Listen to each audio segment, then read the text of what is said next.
11औं शताब्दीतिर बङ्गालमा एउटा ब्राह्मण परिवारमा छोरो जन्मन्छन्। जन्मैदेखि उनी बडो अध्यात्ममा धर्म दर्शनमा चासो राख्थे। त्यो 4-5 वर्षको उमेरमा थाहा हुन थाल्यो। तर आमा बाबा उनलाई धर्म दर्शनमा लागेको देख्न चाहँदैन थिए। त्यसकारण छोरोलाई जसै उनी जवान भए छिटो छिटो बिहे गरिदिए। जन्म जातै यिनले अध्यात्मप्रतिको रुचि, धर्म दर्शन प्रतिको रुचि लिएर आएको कारण त्यो विवाहले एकछिनको लागि छोपेकै हो। तर छोपिए पनि भित्रको त्यो सल्किएको आगो, ज्ञान प्रतिको लगाव, त्यसलाई निभाउन सकेन। बरु छोड्दे पत्नी तर प्यासलाई छोड्न सकेन। बरु छोड्दे पत्नी प्यासलाई दबाउन चाहेन। अन्ततः उनी परिवारलाई छोडेर धर्म दर्शनको अध्ययनार्थ सिधै नालन्दा विश्वविद्यालय पुगे। त्यो बेला नालन्दा विश्वविद्यालय संसारका विभिन्न ठाउँबाट बौद्ध दर्शन विशेष अध्ययन गर्न आउने मान्छेहरूको लागि तीर्थ जस्तो थियो। तर थियो त विश्वविद्यालय, त्यसकारण त्यहाँ प्रज्ञाभन्दा ज्ञानलाई बढी, याद राख्नुहोस्, विजडमलाई भन्दा नलेजलाई बढी, एकाडेमिक नलेजलाई बढी फोकस गर्न स्वाभाविकै थियो। जसरी प्राचार्यहरूले, शिक्षकहरूले सिकाउँदै गए, उनको धर्मप्रतिको, दर्शनप्रतिको लगावको कारणले गर्दा उनले अरूले भन्दा छिटो सिके, राम्ररी सिके। किनकि जहाँ प्रेम हुन्छ त्यहाँ सिक्नु यसरी सजिलो हुन्छ। के अरे जहाँ प्रेम हुन्छ त्यहाँ सिक्नु यसरी सजिलो हुन्छ, र जुन कुरामा प्रेम हुँदैन त्यहाँ सिक्नु असम्भव जस्तै हुन्छ। याद राख्नुहोस् यो कुरालाई, जुन कुरामा मेरो लगाव हुँदैन, प्रेम हुँदैन, प्यार हुँदैन, त्यो कुरा म सिक्नै सक्दैन। त्यसकारण सिकाइको मूलाधार हो प्रेम, प्रेम फेरि पनि प्रेम। अतः उनले बौद्ध दर्शन जस्ताको तस्तै कण्ठस्थ पार्थे। र त्यो बेला एउटा ट्रेन्ड थियो शास्त्रार्थ गर्ने। एक किसिमबाट शास्त्रको बारेमा वाद विवाद गर्ने, र जो हार्छन् त्यो जित्ने मान्छेको शिष्य बन्ने परम्परा त्यस्तो थियो। यसरी यिनले आफ्नो बुद्धि बलले, आफ्नो स्मरण बलले, आफ्नो तर्क शक्तिले जो अगाडि आए धराशायी पार्थे, अर्थात् सबैलाई शिष्य बनाइदिए। अब त के चाहियो? पुरा युनिभर्सिटी मात्र होइन, देशको सेरोफेरोमा उनको नाम चल्न थाल्यो। यस्ता विद्वान जसको अगाडि कोही पनि टिक्न सक्दैन। किनकि उनले जन्मजातै ल्याएको खुबी थियो त्यो। याद राख्नुहोस् यो कुरा। अतः जुन कुरा जन्मजातै मन परेको हुन्छ त्यो कुरामा जो मान्छे पनि पोख्त बन्न सक्छ भन्ने एउटा अर्को उदाहरण हो प्राचीन जगतबाट। उनी त्यसपछि स्वाभाविक रूपमा अहंकारी बन्दै गए। किनकि जब मान्छे सफल हुँदै जान्छ वो अहंकारी बन्दै जानु स्वाभाविक प्रक्रिया, स्वाभाविक। चाहे धनमाथि, चाहे पदमाथि, चाहे कलामाथि, जहाँ जहाँ मान्छेको खुबी बढ्छ त्यो खुबीको साथसाथै एउटा बेवखुफी पनि बढ्दो रहेछ, त्यसलाई घमण्ड भनिन्छ। अत उनलाई लाग्न थाल्यो म जति विद्वान, म जति ज्ञानी कोही पनि छैन। यो सबैलाई लाग्ने रोग हो यो, त्यसकारण यसलाई अन्यथा लिनु पर्दैन। यो जीवनको एउटा विडम्बना हेर्नुहोस्, असफल भयो भने इन्फेरियोरिटी कम्प्लेक्स हुन्छ। फेरि म जस्तो खत्तम मान्छे कोही छैन, नेगेटिभ विचार जन्मिन्छ, आफूलाई ढिकार्न थाल्छ। अनि सफल भयो भने घमण्डी बनिदिन्छ, अहङ्कारी बनिदिन्छ। त्यसकारण सफलता र असफलता दुवै असान्दर्भिक हुन्छ जीवनको लागि। याद राख्नुहोस् यो कुरा, जसरी असफलता घातक हुन्छ जीवनको लागि, सफलता पनि कमताको घातक चिज होइन। यो कुरा याद राख्नुहोस्। म अध्यात्मको पर्सपेक्टिभबाट भन्दैछु। संसारमा त मान्छेले खोज्ने सफलता हो, सफलता हो, सफलता हो, र हरेक सफल मान्छे कमताका घमण्डी हुँदैनन्। त्यसकारण सफल मान्छे प्राय आफ्ना परिवारसँग उनीहरूको झगडा भइरहन्छ, परिवारसँग उनीहरूको बेमेल भइरहन्छ, किनकि उनीहरूलाई दुनियाँले मानिरहेको हुन्छ र परिवारले त्यो दर्जा नदिन सक्छ। त्यसकारण सफल मान्छेको पारिवारिक पीडा जताततै झल्किन्छ।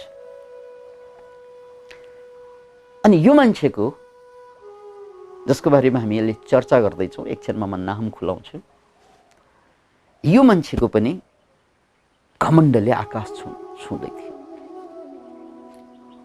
विद्वान त महान विद्वान, धुरन्धर विद्वान, तर जति विद्वता चढ्छ, सफलता चढ्छ, त्यही साथमा घमण्ड पनि चढ्ने यो स्वाभाविक प्रक्रिया उनमाथि लागू नहुने कुरा भएन।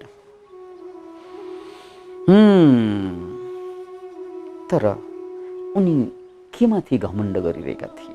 आफ्नो ज्ञानमाथि। तर ज्ञान के को बारेमा? मुक्तिको बारेमा। ज्ञान के को बारेमा? ध्यानको बारेमा। ज्ञान के को बारेमा? जीवन दर्शनको बारेमा। बडो विरोधाभासपूर्ण कुरा। एक दिन एकजना डाकिनी जससँग साइकिक पावर थियो, अचेलको जमानामा बडा सिद्ध माताहरूका कुराहरू हाम्रो समाजमा देखिन्छन्, सुन्नमा आउँछन्। त्यस्तै यो डाकिनी पनि त्यो बेलाको एकजना सिद्ध महिला। उनको भेट भएछ, जमका भेट भएछ यो मान्छेसँग, यो विद्वानसँग। अनि डाकिनीले सोधिहालेछ, भन्नुहोस् त तपाईलाई धर्म दर्शन, खास गरी बौद्ध दर्शनको बारेमा कतिको ज्ञान छ? मलाई जम्मै कुरा थाहा छ। किनकि मैले सबैलाई हराइसकेको छु। यहाँ कति मेला चेलाहरू बनिसकेका छन्, शिष्य बनिसकेका छन्। अब तपाईँले सुन्नुभएकै होला। ल सोध्नुहोस् न, तपाईँले जहाँबाट सोधे पनि, तलबाट सोधे पनि, माथिबाट सोधे पनि, बिचबाट सोधे पनि, जुनै प्रसङ्गबाट सोधे पनि मैले त्यसको जवाफ दिन सक्छु। यो मैले घमण्ड गरेर भनेको होइन, यो यथार्थ हो।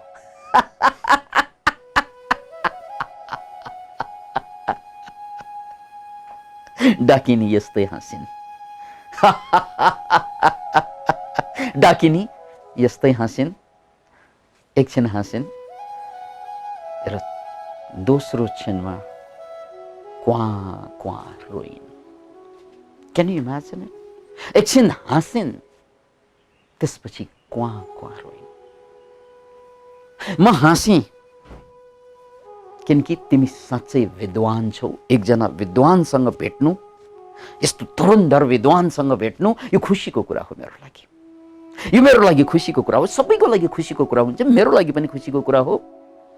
त्यसकारण मेरो हाँसो छुट्यो।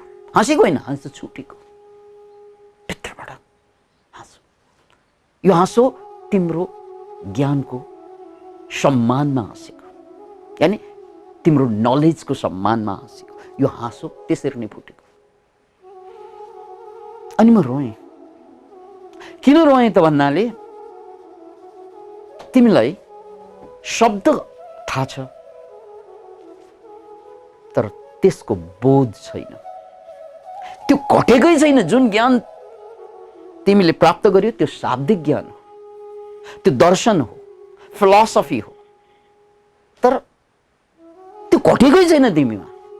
किनकि तिम्रो चरित्रले, तिम्रो भनाइले, तिम्रो हिँडाइले, तिम्रो बोलाइले, तिम्रो अहंकारले त्यो सबै कुरा बताइरहेको छ कि तिमीमा त्यो ज्ञान घटेको छैन। ज्ञान तिमीमा थोपरिएको छ, तर ज्ञान फुर्नु पर्थ्यो भित्रबाट, त्यो फुरेकै छैन। त्यसकारण यस्तो मान्छे जसले घर छोडे, परिवार छोडे, श्रीमती छोडिन्,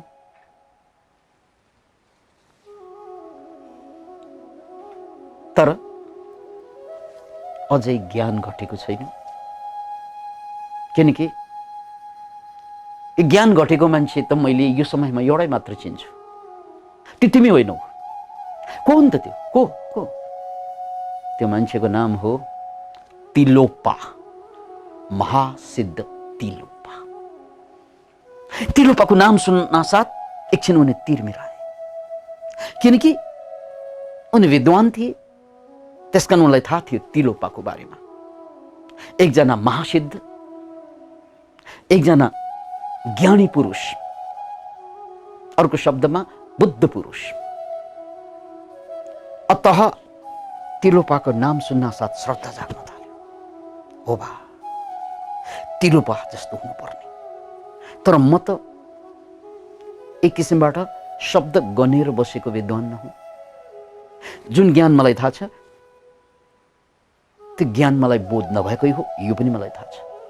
अरूलाई हराउन सक्छु, तर भित्रबाट म आफै हारिरहेको छु, यो पनि मलाई थाहा छ। अतः यति थाहा भएको मान्छे हो, त्यसकारण उनमा प्यास त थियो नै सानैदेखि। तिलोपाको नामबाट उनी झस्के। अब उनी तिलोपाको खोजमा लागे।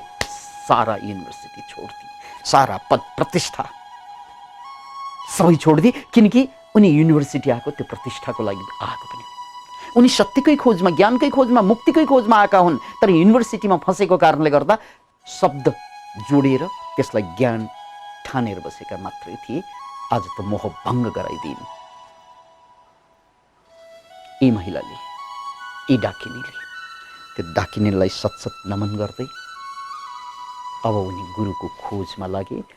यो व्यक्तिको नाम हो नारोपा, जसलाई आज नारोपाको नामबाट सारा संसारले चिन्दछन् र अमेरिकामा नारोपाको नाममा युनिभर्सिटी बनिसकेको छ अहिले।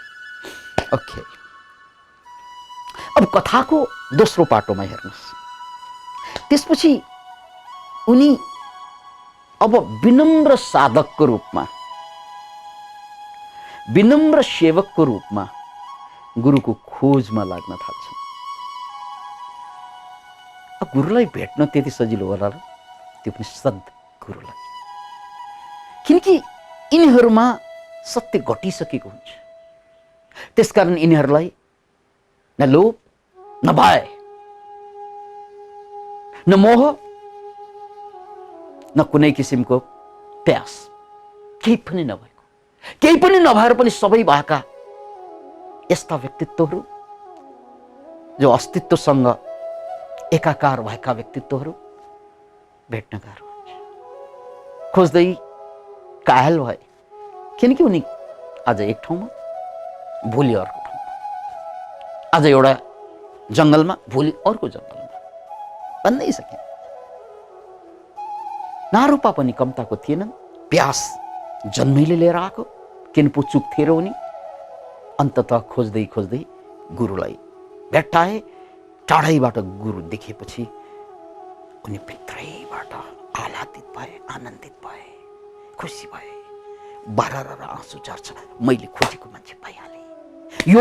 यो पो हो मैले खोजेको। कहाँ युनिभर्सिटीमा गएर फँसेको म, जसले ज्ञानको नाउँमा मन मेरो घमण्ड मात्रै बढाइदिएको छ, विनम्रता घटाइदिएको छ। आज त शिर झुकाउने ठाउँ भेटेको छ। आज त यो अहंकारले फुलेको छातीलाई बिसाउने ठाउँ भेटेको छ, चौतारी भेटेको छ। कुदेर गुरुको खुट्टा समाते, बाह्र आँसु झारे, गुरुदेव हजुरकै खोज धेरै भयो। जन्मौँदेखि ल्याएको प्यास हो यो मेरो, सत्यप्रतिको प्यास, ज्ञानप्रतिको, मुक्तिप्रतिको प्यास। अब हजुरको शरणागति। याद राख्नुहोस् यो कुरा, यो पनि मुक्तात्मा थियो। त्यसकारण हामीले बुझ्ने प्रतिक्रिया अब यहाँ आउँदैन, किनकि हामी मुक्तात्मा होइनौँ। त्यसैले हाम्रो बुझाइ फरक हुन्छ। गुरुले झ्याममा लात हान्दे, याद राख्नुहोस् अब। झ्याममा लात हान्दे। के को गुरु, कहाँको गुरु? त्यत्तिकै चाहिँ गुरु मान्न आउँछन्, न चिन्नु न जान्नु। Can you imagine it? म कसैको गुरु होइन। तिमीले देख्यौ मेरा कोही चेला छन्? छैनन्। म कसैको गुरु होइन, तर तिमी मेरो चेला होइन। जा जा। Can you imagine it? तपाईँ झस्कनु भयो होला। किनकि यो मुक्त पुरुषलाई न कुनै चिज लिनु थियो, न कुनै चिज दिनु थियो, ऊ मुक्त थियो। त्यसकारण उनले जे गर्छन् त्यो अगाडिको पात्रको पात्रता हेरेर त्यसलाई जे गर्दा उनको कल्याण हुन्छ त्यही गर्ने हो। त्यसलाई करुणा भनिन्छ। त्यसकारण करुणावश कहिलेकाहीँ गुरुले कठोर कदम चाल्नु पर्ने हुन्छ। करुणावश यद्यपि गुरुलाई यहाँ कठोर भएर देखाउनु त कसलाई मन थियो होला, सामान्य मान्छे भइदिएको भए, तर उनी त गुरु थिए, सद्गुरु। त्यसकारण उनलाई राम्रो देखाउनु थिएन, सत्य देखाउनु थियो, अगाडिको मान्छेको कल्याण गर्नु थियो। त्यसकारण लात हान्दै रहे। यो लात हान्नु शब्द आउन साथ सायद तपाईँ कन्फ्युजनमा पर्नु भएको होला। म तपाईँलाई प्रकृतिसँग जोडेर एउटा उदाहरण दिन्छु। जिराफले आफ्नो बच्चा पाउन साथ, जिराफ भनेको हाइटमा ठुलो हुन्छ, बच्चा पाउन साथ जमिनमा बज्रिन्छ। बज्रीको बच्चालाई चाहिँ माया गर्नुपर्ने हो, चाट्नु पर्ने हो, तर त्यसो गर्दैनन्, लातले हान्छन्। तुरुस्तै तिलोपाले जस्तै नरोपाले लात भोगे, तिलोपाले लात हाने। आफूले जन्माएको बच्चालाई लात हानिरहेको हुन्छ। बाहिरबाट हेर्दा हामीलाई चित्त कटक्क खाला, किनकि भर्खर जन्मेको बच्चा, त्यो पनि माथिबाट खसेको छ, आमाको लात परिरहेको छ मायाको ठाउँमा। यो पनि माया नै हो, प्रेम नै हो। किनभने जङ्गलमा यदि लात हानिएन भने यो बच्चा उठ्दैन, यो बच्चा उठेन भने यसलाई कुनै न कुनै पशुले खाइदिन्छ। हिंस्रक पशुले यसलाई खाइदिन्छ। त्यसकारण उसको ज्यान बचाउनको लागि लात हान्नु पर्यो आमालाई। यस सद्गुरुहरू त्यस्तै हुन्छन्, जो बाहिरबाट हेर्दा बडो कठोर र भित्रबाट जे गर्छन् करुणाको कारणले गर्छन्। यो कुरा तपाईँ हामीले बुझुन् नबुझुन्, त्यहाँ शिष्य जन्मजातै शिष्य थिए, पात्रता थियो, त्यसकारण उनले बुझिरहेका थिए। गुरुले जति लात हाने पनि यो उनको करुणा हो, किनकि उनी विद्वान थिए, उनले धेरै गुरुलाई पढिसकेका थिए। योभन्दा अगाडिका गुरुहरूले पनि यस्तै शिष्यको आवश्यकता अनुसार कल्याण गरेका थिए। कतै प्रेमपूर्वक कल्याण गरे, कतै मायाले कल्याण गरे, कतै चोट दिएर कल्याण गरे। यस्ता त कति घटना छन्। किनकि गुरुको कुनै शोक हुँदैन कसैलाई पीडा दिनु, तर पीडा दिएर मात्रै उद्धार हुन्छ भने त्यो कदम उठाउन गुरुहरू चुक्दैन। सद्गुरुहरू स्पेशली, सद्गुरुहरू स्पेशली सद्गुरु। त्यसकारण धेरै लात र धेरै बात खाइसकेपछि आँसु पुछ्दै शरीरलाई टकटक्याउँदै उनी गाउँतिर जान्छन्, किनकि साँझ परिसकेको थियो। केही त खानु पर्यो, माग्न जान्छन्, मागेर ल्याउँछन् र त्यो भोजन लिएर गुरुलाई प्रदक्षिणा गर्छन्। ती गुरुलाई जसले लात्दै लात र बात्दै बातले हानेका थिए, तनले पनि चोट दिएका, मनले पनि चोट दिएका थिए, तर यो चोट भित्रको त्यो प्यार, उसको त्यो करुणालाई यिनको कम्तीमा यिनको बुद्धि बलले जानिरहेका थिए, भेट्टाइरहेका थिए। त्यसकारण उनी पक्का थिए यो गुरु बिल्कुलै नारियल जस्तै, नरियल जस्तै, बाहिरबाट जति कठोर भए पनि यिनी भित्र त बुद्धि त गजबको छ, उनलाई थाहा थियो। त्यसकारण भोजन ल्याएर परिक्रमा गर्छन्, 3 पल्ट घुम्छन् गुरुलाई र फेरि ढोगेर गुरुदेव हजुरको लागि भोजन। कस्तो भोजन ल्याएको यो हो ताल हो, अझ त्यहाँ मार पर्छ। किन इमेजिन, गाली मार, अनि भोको त गुरु पनि, भोको शिष्य पनि यहाँ खान्छन्। अनि बाँकी जुन जुठा जसलाई पुरा भन्छौँ हामीहरू, शिष्य त्यो खाएर त्यो रात गुजारा गर्छन्। एवं रीतले गुरुले लात दिने, बात दिने, दुवैतिरबाट प्रहार दिने र शिष्य गाउँमा गएर भोजन मागेर ल्याउने र गुरुलाई प्रदक्षिणा गरी चढाउने र बाँकी पुरा प्रसाद स्वरूप आफूले ग्रहण गर्ने। 12 वर्ष यही प्रक्रियामा कहिले बित्यो थाहा नै भएन। याद राख्नुहोस्, यो पीडाभित्र, यो दर्दभित्र उनले उज्यालो दुखिरहेका थिए। नारूपाले बित्यो 12 वर्ष। अब कहानीको अन्तिम मोड। एक दिन गाउँमा कसैको बिहे चलिरहेको थियो, ठुलै मान्छेको, होइन ढनाटेको। उनी सदा झैँ गुरुलाई र आफूलाई भोजन माग्न गाउँतिर जान्छ। भोजनको साथमा पालकको तरकारी, पालुङ्गोको तरकारी बनेको रहेछ, तर गुरुलाई ल्याएर चढाउँछन् र त्यसलाई गुरुले ग्रहण गरेपछि यो 12 वर्षपछि गुरु पहिलो पटक आह्लादित भएको मुद्रामा देख्छन्। मुसु मुसु हाँस्दै भन्छन्, बाबु यो त गजब मिठो रहेछ नि त, छोरा तिमीले त गजबको भोजन ल्यायो नि आज। यो शब्द उनको कानमा पर्न साथ फेरि बरर आँसु झर्छ। मानौ उनको अब खुट्टा भुइँमा छैन, उनी स्वर्गमा पुगिसके। यति खुसी, यति आनन्दित, किनकि यो 12 वर्षमा पहिलो चोटि उनलाई छोरा भनेर, बाबु भनेर सम्बोधन गरेको 12 वर्षपछि। र यो एउटा शब्दले उनको साधनाको लेभललाई बदलिदिए। याद राख्नुहोस् यो शब्द, उनको साधनाको लेभललाई बदलिदिए।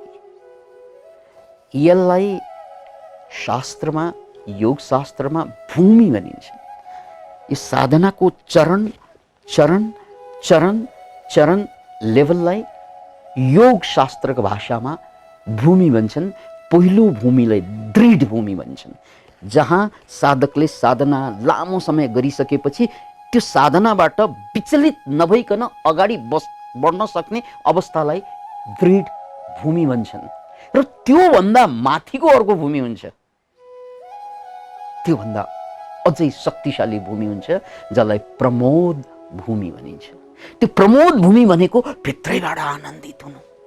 यहाँ दृढ भूमि त उनीसँग थिए नै, 12 वर्ष टिकिसके त्यहाँ।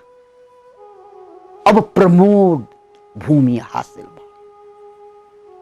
र यो पनि याद राख्नुहोस्, जबसम्म मन प्रमोद भूमिमा पुग्दैन, प्रमोद भनेको आनन्दित, आह्लादित, यो अवस्थामा मन टिक्दैन, तबसम्म साधना त्यहाँभन्दा माथि जाँदै जाँदैन।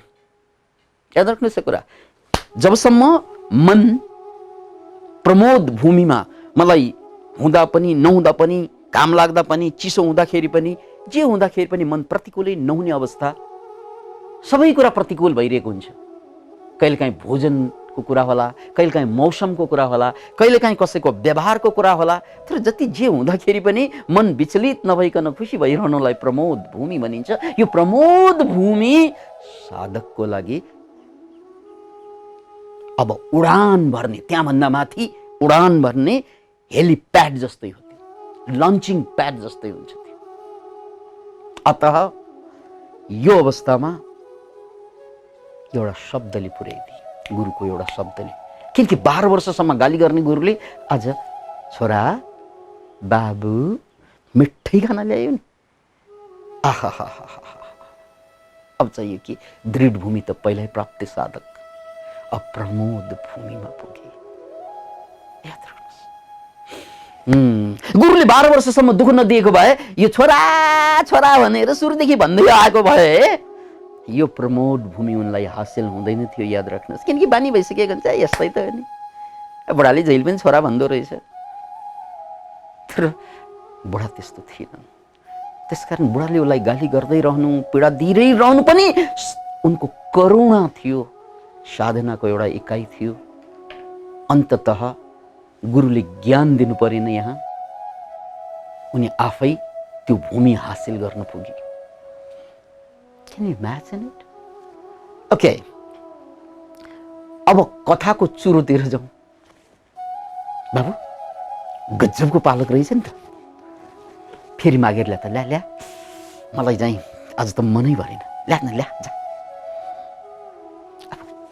गुरु खुसी भएको, ऊ यति खुसी भइसक्यो थियो, उसको त भूमि नै, उसको त लेभलै चेन्ज भइसक्यो, अब साधनाको अर्कै लेभलमा गइसक्यो। त्यसकारण नाची नाची गयो माग्ने, त के ठुलो कुरा हो।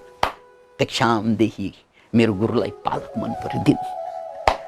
अब बिहे चलिरहेको थियो, उनीहरूलाई के चाहियो, ला फेरि खाए गुरुले, आहा मन भरेन बाबु, फेरि मागेर ल्याएर तेस्रो पल्ट चौथो पल्ट। यार अब त अलिकति उसलाई गाह्रो भयो, कहाँ त्यो भोज भइरहेको ठाउँमा खालि पटक पटक मागी मागी गर्दा त लोभी भन्दा, अथवा उनीहरूलाई पनि अप्ठ्यारो पर्ला। अब उनीहरूको बारेमा त सोच्नु पर्यो, किनकि अझै यिनी त मुक्तात्मा होइन। याद राख्नुहोस्, मुक्तात्मा भएको भए कसैको बारेमा सोचिरहनु पर्ने आवश्यकता हुँदैन थियो, किनकि सोचै आउँदैन थियो। त्यहाँ त बोध मात्रै हुन्छ।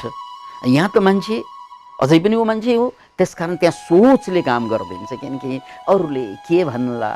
याद राख्नुहोस्, सोचे अब मागौँ, उनीहरूलाई चोट दिए जस्तो हुन्छ।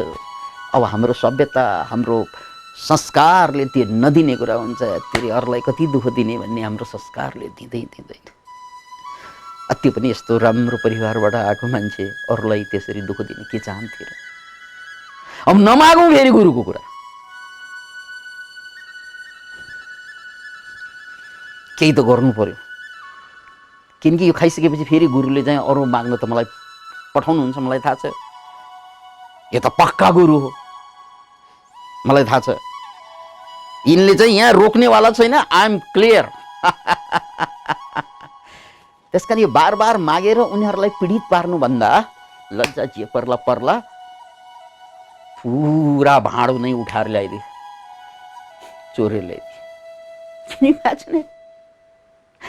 भाँडो बोकेर भागे र गुरु कहाँ ल्याएर, गुरुदेव अब धेरैपल्ट माग्दा मलाई पनि गाह्रो, उनीहरूलाई पनि गाह्रो हुन्छ, त्यसकारण मैले त चोरेरै ल्याइदिए गुरुदेव। गुरु पनि सद्गुरु, मजाले खाइदिए। र त्यसपछि भने बाबु आज तिमी तयार भयो, किनकि तिमी ज्ञान र मुक्तिको लागि जे गर्न पनि तयार भयो। यो हो तयारी। ज्ञान र मुक्तिको लागि जे गर्नको लागि पनि तिमी तयार भयो। यो शब्दलाई म फेरि पनि दोहोऱ्याउन चाहन्छु, जे गर्नको लागि पनि तयार भयो। बस आजको भाषामा यसलाई लाइसेन्स भनिन्छ।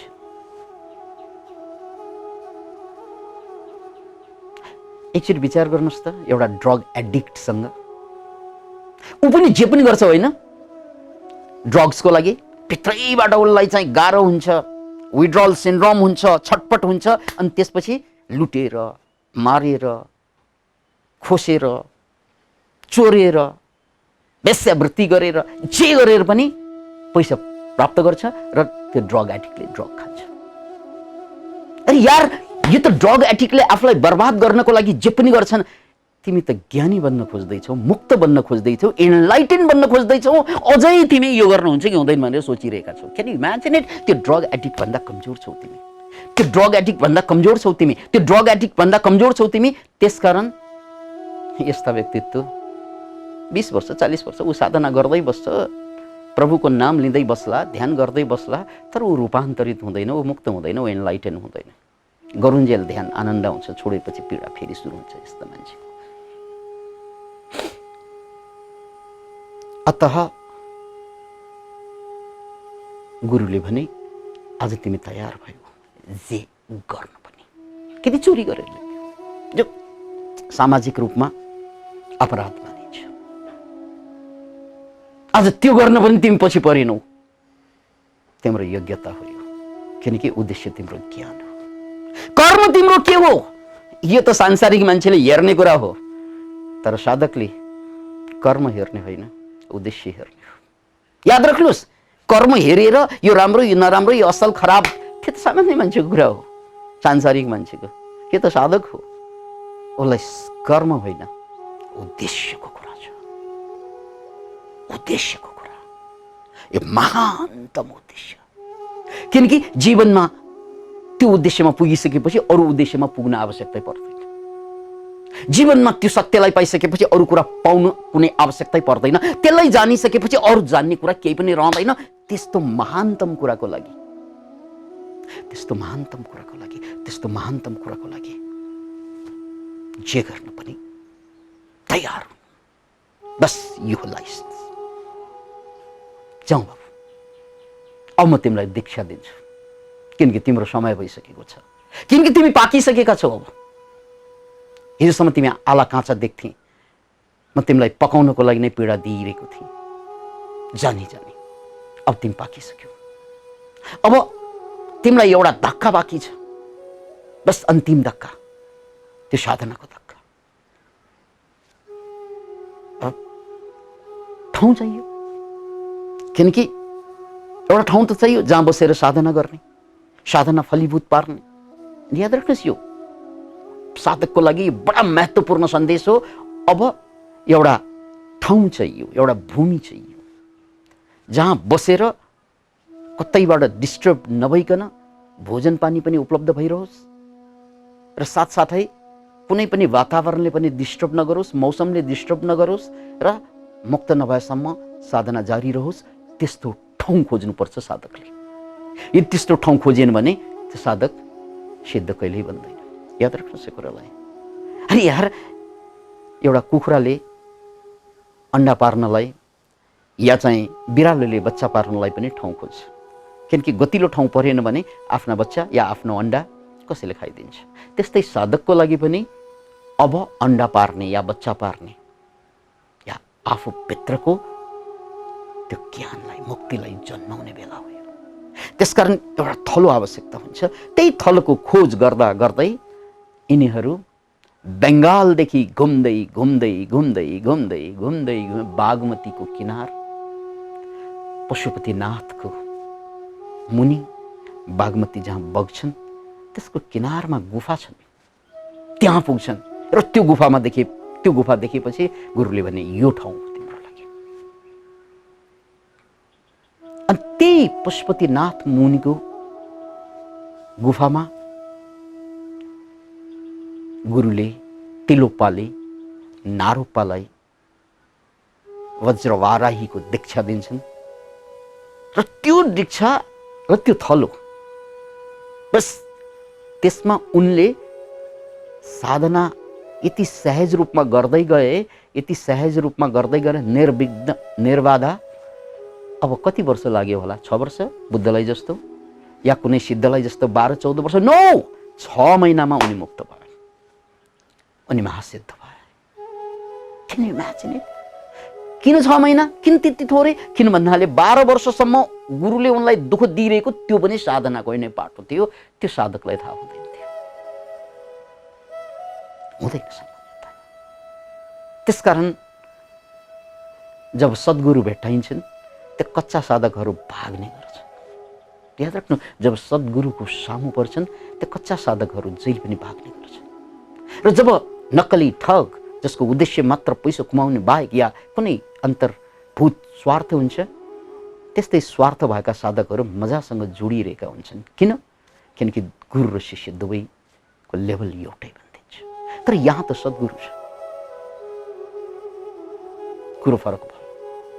अतः मात्र 6 महिना, 6 महिना भनेको खेली खेली जान्छ, 6 महिना भनेको खेली खेली जान्छ। र यही सन्दर्भमा मैले जोड्नुपर्ने कुरा, तथागत गौतम बुद्धले साधनाको सन्दर्भमा यही कुरा भनेका थिए। यदि साधकमा पात्रता रह्यो भने 7 वर्ष होइन, 6 वर्ष होइन,